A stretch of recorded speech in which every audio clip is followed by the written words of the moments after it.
ఏమండి, last time podcast బాగుందా? అందరికీ వర్తించదండి అది. ఎవరికైతే హిప్ ఆర్థరైటిస్ ఉండి సర్జరీ చేయించుకోవాలో అలాంటి వాళ్ళకి. ఈ కోవిడ్ తర్వాత హిప్ ఆర్థరైటిస్ ఇన్సిడెన్స్ పెరిగిందండి. అందరూ అనవసరంగా స్టెరాయిడ్ తిడుతున్నారు, కానీ నాకు తెలిసి అది స్టెరాయిడ్ వల్ల మాత్రమే కాదండి. స్టెరాయిడ్స్ వల్ల చాలామంది వాళ్ళ ప్రాణాలను కాపాడుకోగలిగారు. మాకు డాక్టర్ స్టెరాయిడ్ ఇచ్చారండి, అందుకనే ఇప్పుడు హిప్ ఆర్థరైటిస్ వచ్చింది అని వస్తున్నారు పేషెంట్లు. స్టెరాయిడ్ తిట్టకండి, అది లేకపోతే మీరు వచ్చి వాళ్ళు కంప్లైంట్ చేసేవారే కాదు. అసలు కోవిడ్లో ఏమైంది? మీ లంగ్స్ ఎందుకు పాడైపోయాయి అంటే ఆ డిసీజ్ పెథాలజీలో బ్లడ్ వెజల్స్ ఎఫెక్ట్ అయ్యి బ్లడ్ వెజల్స్ మూసుకుపోయేవి. ఆ బ్లడ్ వెజల్స్ మూసుకుపోవడం వల్ల మీకు లంగ్ టిష్యూ డ్యామేజ్ అయింది. ఎలాగైతే మీకు లంగ్ టిష్యూ డ్యామేజ్ అయిందో, కొంతమంది విన్నారు కదా, ముక్కు నల్లబడిపోయిందని, బ్లడ్ వెజల్స్ క్లాట్ అయిపోయాయని చేతిలో. అవి స్టెరాయిడ్ వల్లైనా? కాదు కదా. This is all part of the same disease pathology.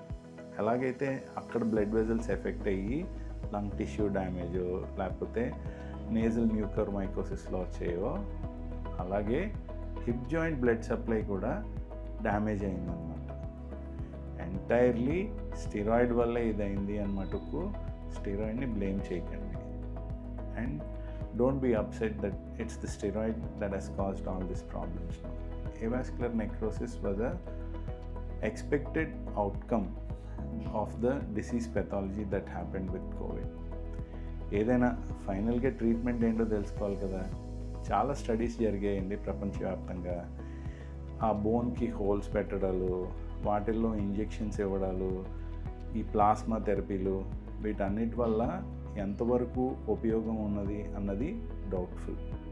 Early స్టేజెస్లో ఏవియన్ ఉన్న వాళ్ళకి మోస్ట్ ప్రాబబ్లీ ఏ ఇంటర్వెన్షన్ చేయకపోవడమే correct. All you have to do is watch your weight, keep your joint supple and keep exercising, and do your own fair bit of research before you get tempted into quick fixes like certain kind of shots, which are very costly and there is no sufficient evidence to say that they are really useful in the long term.